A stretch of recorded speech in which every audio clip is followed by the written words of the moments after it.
Hola chicos, ¿cómo están? Es un enorme gusto saludarlos el día de hoy. Espero se encuentren muy bien ustedes y sus familiares, que estén gozando de salud.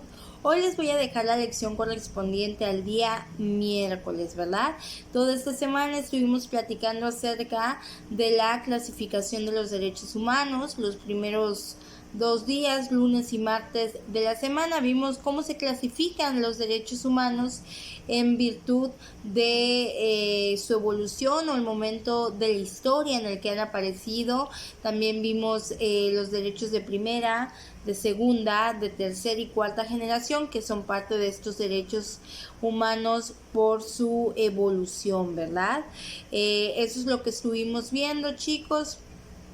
Hoy vamos a iniciar a ver la segunda clasificación de los derechos humanos y esa clasificación va a ir atendiendo al contenido de la misma o al objeto y contenido de los derechos humanos, ¿sale? Vamos a estar viendo entonces la segunda clasificación de los derechos humanos que se hace en relación al objeto y contenido de los derechos humanos. Bueno, esta clasificación, chicos, de alguna forma se hace o se relaciona más con los fines que salvaguardan los derechos humanos, es decir, con qué objeto, cuáles son sus fines, qué fines persiguen al reconocerse dentro de la esfera jurídica de los ciudadanos y cuáles son los bienes que salvaguardan. En virtud de ello, pues se hace esta clasificación, ¿verdad? Atendiendo al objeto, a los fines que persiguen los derechos humanos con su reconocimiento y los aspectos en concreto que van a proteger, que van a salvaguardar, ¿verdad? Y esta clasificación a su vez pues está dividida en tres grandes grupos, que son los derechos civiles, los derechos políticos, los derechos económicos, sociales y culturales. Repito, la clasificación de los derechos humanos atendiendo al objetivo y contenido de los mismos se hace en tres grandes dimensiones: derechos civiles, derechos políticos y derechos económicos, sociales y culturales. Vamos a iniciar con los primeros, chicos. Vamos a iniciar con los derechos civiles. Como su palabra lo dice, civil hace referencia al individuo como particular, como miembro necesario de la sociedad, como agente fundamental de toda congregación o de toda sociedad. Entonces, los derechos civiles, que hacen referencia al individuo, pues son esas libertades, facultades, prerrogativas que tenemos o que un individuo debe tener por ser individuo, por ser parte de una individualidad, ¿verdad? Son derechos personalísimos, son derechos que se le otorgan a cada miembro en específico de la sociedad y cubre, por ejemplo, toda esta dimensión de los derechos que tienen que ver con el respeto a la vida, con la integridad física, el reconocimiento de la personalidad jurídica, el honor, la fama, la libertad, el pensamiento y de expresión. Si ustedes se dan cuenta, todo este tipo de derechos que de alguna manera les acabo de mencionar son derechos personales que no son propios porque son derechos individuales, de tal manera que los derechos civiles son esas prerrogativas que no son propias o le son propias al individuo por su condición de tal dentro de la sociedad a la que pertenece. El primer ejemplo de derecho que les di es el derecho al respeto de la vida, que hace referencia a que el individuo no puede ser privado de su vida por un acto arbitrario, que la única manera en que nosotros podemos dejar de existir en el mundo pues es a través de un accidente, de forma natural, por alguna enfermedad, etcétera. Pero de ahí en fuera nadie nos puede privar de la vida porque tenemos este derecho a la vida. De hecho, por esto del derecho humano a la vida es que se hace tan controversial esta discusión de si el aborto debe ser legalizado o no debe ser legalizado, ¿verdad? En varios de los estados de la República, por ejemplo, Ciudad de México, el aborto ya es legal. Sin embargo, en estados como Chiapas todavía el aborto es ilegal, y por eso es que nace esa discusión, ¿no? Porque dicen, bueno, pero los derechos humanos dicen que tenemos derecho a la vida, ¿verdad? A vivir. Sí, chicos. Sin embargo, quiero hacerles una aclaración de este tipo para que ustedes tengan más clara la esfera de derechos humanos y cómo es que se interpretan los mismos. Sí, efectivamente tenemos derecho humano a la vida, pero como les decía, esa interpretación va más a que tenemos ese derecho humano a vivir, a que nadie nos prive de nuestra libertad si no es por causas naturales o accidentales que no son atribuibles a nosotros. Sin embargo, en cuestión del aborto, recuerden que los derechos humanos le pertenecen ¿a quiénes? A los seres humanos, son propios de los seres humanos y nadie más. Un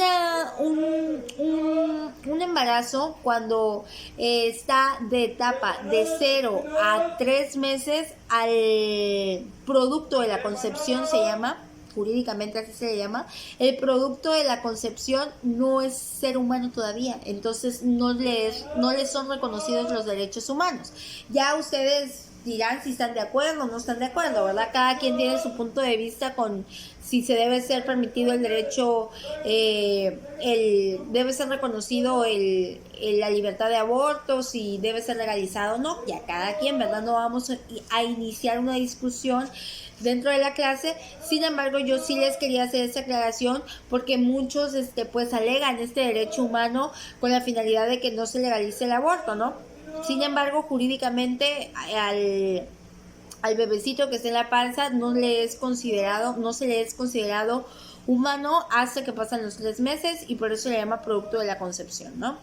Bueno, otro de los derechos civiles que les acabo de mencionar, chicos, que ya vimos que los derechos civiles son aquellos propios de nuestra calidad individual, personalísimos, porque cubren toda la dimensión de respeto a nuestra persona que debe tener los derechos humanos, pues son el derecho a la vida que les acabo de mencionar, la integridad física, a tener todos los elementos necesarios para desarrollarnos física, emocional, sexualmente de manera adecuada, el reconocimiento de la personalidad jurídica que tiene que ver con todos esos datos, con toda esa personalidad que dentro del sistema jurídico que establezca nuestra nación, pues se nos va a proveer con la finalidad de que podamos participar dentro de la sociedad de la que formamos parte. Ejemplo de estos datos que de alguna manera forman la personalidad jurídica son, por ejemplo, el nombre, el domicilio, por ejemplo, la CURP, en este caso, ¿no? Que nosotros tenemos CURP en México. Estoy hablando de nuestro país. Obviamente, dependiendo del país, pues estos datos de personalidad jurídica van cambiando, ¿verdad? También tenemos derecho a el honor, dice. Es decir, que tengamos se me fue la palabra una reputación buena, ¿no? El honor viene de una reputación buena, de una dignidad excelente, entonces tenemos derecho a eso, a el honor, ¿verdad? El honor como personas, que hacemos nuestros actos, no a que otras personas nos den honor, no, sí el honor propio, ¿ok? La fama, que hace referencia a la reputación, a la idea que las personas tienen de nosotros. Tenemos derecho a la libertad de conciencia, es decir, el libre albedrío, a decidir lo que quiero o lo que no quiero con entera libertad, chicos. Nosotros, al ser humanos y al tener estos derechos civiles, pues tenemos libertad de conciencia, libertad de elegir libremente lo que se quiere y lo que no se quiere, ¿verdad? También tenemos libertad de pensamiento. Nosotros podemos tener y podemos basar nuestra vida en las ideologías que más nos guste, siempre y cuando sea lícito, ¿verdad? Obviamente, si mi ideología presupone la comisión de un delito, pues entonces ya no estoy ejerciendo mi derecho humano de manera correcta. Y también tenemos libertad de expresión, de decir lo que queramos, lo que nos guste, lo que más nos acomode, siempre y cuando no dañemos a terceras personas, porque acuérdense del principio que les comenté cuando vimos las características de los derechos humanos.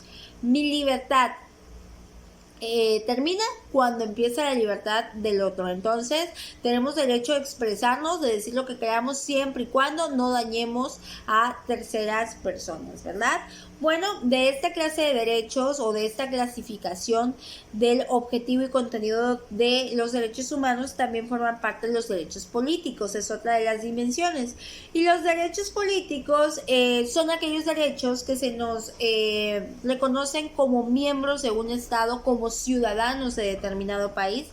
Ejemplo, en México tenemos derechos políticos que se nos reconocen y que no son propios porque somos ciudadanos de nuestro país, porque formamos parte de la sociedad mexicana. Estos derechos tienen como objetivo, entre otras cosas, obviamente, pues facilitar el desarrollo de la nación, el desarrollo democrático, el control que tiene el poder sobre nosotros, el gobierno, ¿verdad? A través de sus tres poderes, poder ejecutivo, legislativo y judicial.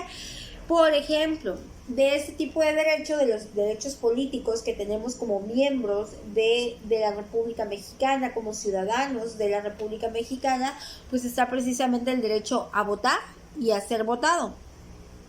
Esta es una de esas clases de derecho, ¿no? A votar y a ser votado, pues es parte de los derechos políticos. ¿Por qué? Porque lo tenemos como parte de nuestro país. Por ejemplo, si ustedes se van a Estados Unidos y son mexicanos, ¿ustedes creen que van a tener derecho a votar en las elecciones de Estados Unidos? La respuesta es que no, ¿verdad? Tienen derecho a votar en las elecciones de México, porque son ciudadanos de México. Entonces, con eso quiero que comprendan un poquito cómo los derechos políticos son propios de una persona que pertenece a un estado, que tiene una relación de pertenencia con un estado, con una nación, ¿verdad? El derecho también a desempeñar funciones públicas. Por ejemplo, en México solamente puede ser presidente de la República un mexicano, ¿no? Entonces, ejemplo, el derecho que se tiene a desempeñar funciones públicas, el derecho de petición. Es decir, este también es un derecho político que tenemos como derecho político, que forma parte de los derechos humanos, ¿no? Estamos viendo la clasificación de los derechos humanos, ya vimos por su evolución, ahorita estamos viendo por su objeto y contenido. Entonces, los derechos políticos, como el derecho de petición, que tenemos como parte de ser ciudadanos de la sociedad mexicana, de la nación mexicana, pues es del derecho que tenemos de pedirle a la autoridad algo, ¿verdad? Y la autoridad tiene derecho a contestarnos nuestra petición. Ojo, no a otorgarnos lo que pedimos, sino a contestar la petición que hacemos. Este también es ejemplo de un derecho de carácter político, perdón. Bueno, nos vamos con los siguientes derechos, chicos. La última dimensión de los derechos clasificados por su objetivo y su contenido, que son los derechos económicos, sociales y culturales, ¿verdad? Este tipo de derechos son el conjunto que forman parte para de alguna manera dignificar, coadyuvar a mantener nuestra dignidad humana, ¿sale? Son ese conjunto de derechos que no son propios, que no son reconocidos con la finalidad de, pues, mantener intacta nuestra dignidad humana. Y pues de alguna manera dotarnos de esas condiciones necesarias para participar en la vida social, cultural y económica de la sociedad de la que formamos parte, ¿verdad? En este tipo de derechos, el Estado es el que otorga, el que establece un conjunto de políticas necesarias para asegurar el bienestar económico, social y cultural de los miembros de su población. ¿A través de qué? A través de las políticas sociales, políticas económicas, políticas culturales, ¿verdad? Un ejemplo de este tipo de derechos son los derechos a la educación, a la vivienda, al trabajo, a la salud, a crecer en un medio ambiente sano, etcétera, etcétera, ¿no?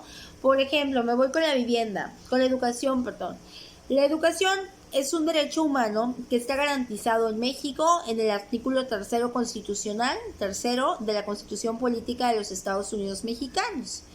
En ese artículo se establece que todos tenemos derecho a la educación dentro del país, establece también cuál es la educación obligatoria dentro de nuestro país, que es el preescolar, primaria, secundaria y media superior.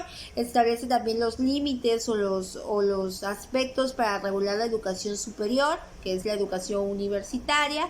En fin, ¿no? Este artículo es parte, ¿verdad?, de lo que conocemos, o este derecho a la educación es parte de los derechos económicos, sociales y culturales. ¿Por qué? Porque el Estado establece una serie de medidas, de técnicas para poder proveerle a la población un conjunto de servicios sociales para su desarrollo integral dentro de la sociedad, como es la educación. Lo mismo pasa en la vivienda. La vivienda es un derecho humano que está reconocido dentro de nuestro ordenamiento jurídico en el artículo 4 de la Constitución Política de los Estados Unidos Mexicanos. Este derecho pues hace referencia a que todos tenemos derecho a vivir o a una vivienda digna y decorosa, ¿verdad?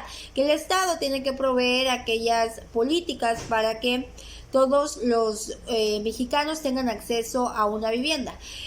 Para nadie es un secreto que en México pues hay clases sociales, ¿no? Que hay las clases que tienen mayor oportunidades y las clases que tienen pocas oportunidades.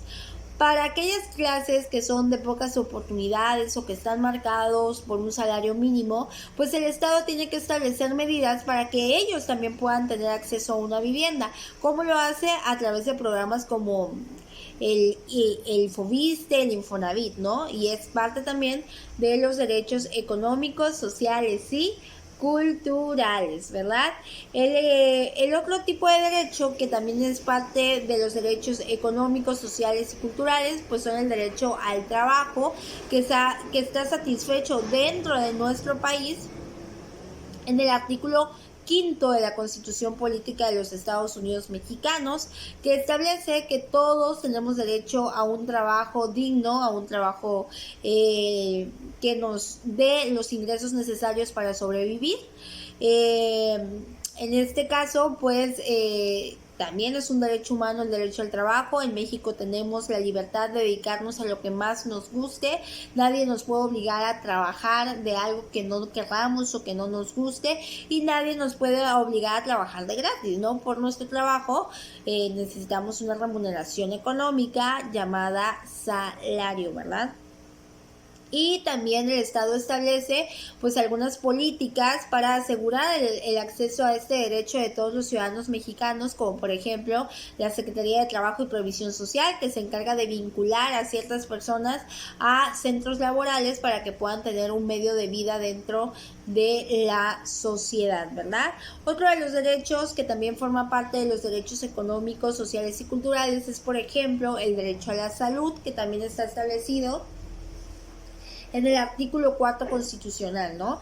En ese artículo se establece que todos los mexicanos tenemos derecho a la salud, ¿verdad? Que el Estado debe establecer políticas de acceso a este servicio. Los que trabajamos, por ejemplo, los que trabajan, saben que si una persona depende de un patrón, pues esta tiene derecho, dependiendo de la contratación laboral, a seguridad social a través del IMSS, el ISSSTE, del ISTECH, etcétera, etcétera, etcétera, ¿no? Sin embargo, hay este sector de la población que trabaja de manera informal y por ende pues no le es otorgado estos servicios de salud tan necesarios, y para eso el Estado establece pues un programa de atención de salud para estas personas que no cuentan con un servicio de salud. Este programa de atención a salud es por ejemplo el Instituto de Salud para el Bienestar, el INSABI. Es el programa que actualmente está, ¿no? de salud para proveer a los que no tienen seguridad social de servicios de salud por parte del Estado, chicos. Bueno, corazones, hasta aquí vamos a terminar esta segunda clasificación de los derechos humanos, atendiendo a su objetivo y a su contenido, es decir, al fin que persiguen con la protección de estos derechos, o bien a las características propias del contenido de cada uno de estos derechos. Vimos tres grandes grupos: los derechos civiles, políticos y sociales, culturales y económicos. Los derechos civiles, hablamos que son esos derechos que nos corresponden como parte de una individualidad, es decir, como personas libres, personas distintas unas de otras. Son derechos personalísimos que tienen que ver con el derecho a la vida, al honor, a la personalidad jurídica, a la fama. Y vimos también los derechos políticos, que son derechos que se otorgan en relación a ese sentido de pertenencia que tienes con algún estado, con alguna nación, y tiene que ver con los derechos a votar, a ser votado, a ser funcionario público, petición en México.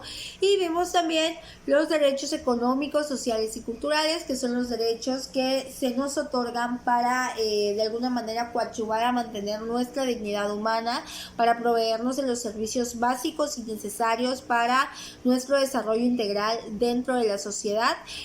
Aquí el Estado es el que se encarga de ser el proveedor de estos servicios para mantener equilibrado o equilibrada su población. Vimos que de este tipo de derechos forma parte el derecho a la educación, el derecho a la vivienda, el derecho a la salud y el derecho a trabajo, por ejemplo. Bueno, vamos a ver la última clasificación de los derechos humanos, que es en atención a los titulares que son sujetos de ellos, es decir, en atención a las personas a las que son dirigidas este tipo de derechos.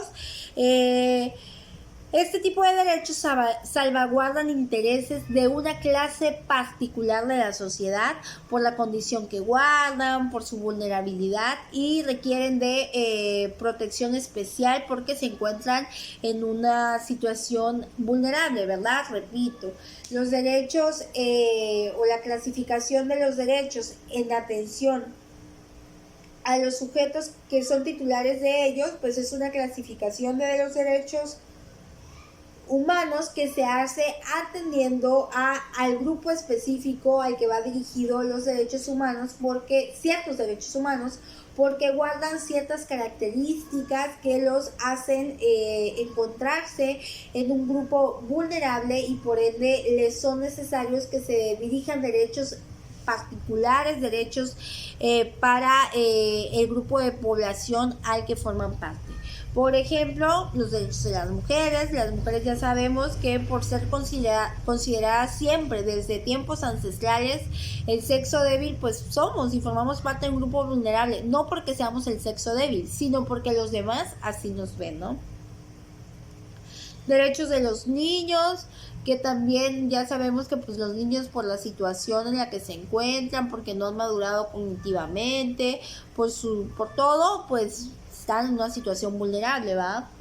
Los derechos de las personas con discapacidad, aquellas personas que nacen o durante su vida tienen capacidades especiales, capacidades distintas a las de las demás personas, pues son también un sector vulnerable. El derecho de los trabajadores también es un sector vulnerable. Los trabajadores, derivado de que jerárquicamente tienen a un patrón que les da órdenes, entonces también hay que de alguna manera regular esta relación. Los derechos de los campesinos, los derechos de los inmigrantes, ¿no? Que por la situación en la que están fuera de su patria y pues están desprotegidos porque no tienen un estado que los proteja, también forman parte de grupos vulnerables. El derecho a los adultos mayores también, chicos, los adultos mayores por sus a veces deficiencias físicas que se van adquiriendo a través de los años, por muchas veces también por su madurez cognitiva, por todo lo que deriva de ser un ancianito, pues también forman parte de este grupo vulnerable, porque en muchas ocasiones pues sus derechos se pueden ver atropellados por otras personas. Por eso también es necesario que haya derechos particulares a ellos, ¿verdad? Y derecho de los indígenas, chicos. Desde hace varios años, desde siempre hemos sabido que los indígenas son un grupo vulnerable, uno, por la situación en la que se encuentran, dos, porque pueden ser víctimas de discriminación, porque no se respeta su cultura, porque no se entiende sus culturas, sus tradiciones. Entonces forman parte de un grupo vulnerable que hay que proteger, ¿verdad? ¿A través de qué? De los derechos humanos, y por eso es que se ha establecido un conjunto de derechos humanos que van dirigidos de manera específica a este grupo, ¿no? A los grupos indígenas. Por ejemplo, uno de estos derechos humanos es el derecho a la autodeterminación de los pueblos indígenas. ¿De qué se trata este derecho? Este derecho de autodeterminación de los pueblos indígenas habla de aquella libertad que les concede la ley a los pueblos indígenas para autorregularse, autoestructurarse en concordancia a las tradiciones, costumbres y a la cultura propia de los pueblos indígenas. ¿Por qué? Porque nosotros no podemos llegar a imponer, por ejemplo, cierto tipo de normatividad cuando los grupos indígenas desde tiempos ancestrales ya tienen sus propias formas de gobernarse, de estructurarse, de mantener vivas esas tradiciones, esas costumbres, de comportarse de acuerdo a una cultura que han tenido por tiempos ancestrales. Muchas veces cuando el Estado se intromete con la normatividad, lo que pasa es que destruye esta cultura que es patrimonio también de la humanidad, ¿no? Entonces, por eso el cuidado de también pues tener una serie de derechos específicos que van dirigidos a los grupos indígenas para que puedan permanecer, para que sus costumbres y tradiciones se puedan conservar dentro de la nación, ¿verdad? Los indígenas muchas veces porque no hablan la lengua española, porque comen diferentes cosas, porque su olor corporal es diferente, pues son víctimas de discriminación, ¿verdad? Por la vestimenta que utilizan también, de alguna manera la sociedad entera, todos los hemos discriminado alguna vez.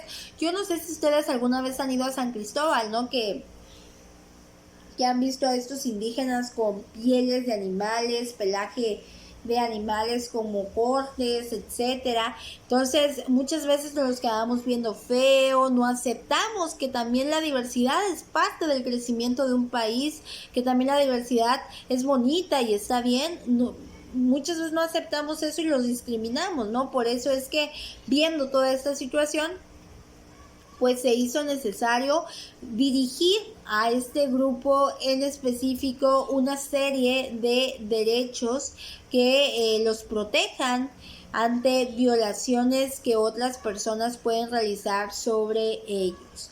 Bueno chicos, hasta aquí lo vamos a dejar el día de hoy. Vimos en total 3 clasificaciones de los derechos humanos, atendiendo a su evolución, atendiendo a su objeto y contenido y atendiendo al titular o al grupo de personas a los que va dirigido este tipo de derechos. Así que ahí lo vamos a dejar. La próxima clase, el día lunes, estaremos platicando de los principios de interpretación de los derechos humanos. El día jueves, el día de mañana, vamos a tocar todo lo que tenga que ver con dudas. Voy a responder todas las dudas de la unidad que en la que dejé foro, la unidad anterior en la que dejé foro, y también voy a dar una retroalimentación pequeña de todos los temas que hemos visto durante la semana, pues con la finalidad, chicos, de que cualquier duda, cualquier conocimiento que no les haya quedado tan claro, pues sea disipado y ustedes puedan estar aprendiendo de mejor manera. Les recuerdo, chicos, que para aprender en esta modalidad de educación a distancia, su cooperación es fundamental. Deben de ver los materiales que les subo, deben de preguntarme sus dudas. ¿Para qué? Para que pueda haber una buena comunicación y para que podamos llevar a cabo este proceso de enseñanza-aprendizaje con éxito, chicos. Es decir, que tanto yo pueda enseñar como ustedes puedan aprender y alcanzar los objetivos de su licenciatura, que tan bonita es la licenciatura en trabajo social, ¿eh? Es una de las licenciaturas con mayor humanismo dentro de nuestro entorno y con mayor con mayor proyección dentro de la sociedad, ¿no? Entonces es muy importante esta licenciatura. Bueno, chicos, ya que les he dado estas indicaciones, pues no me queda más que despedirlos. Síganse cuidando, el COVID no ha terminado y pues nos vemos la próxima clase, queridos alumnos.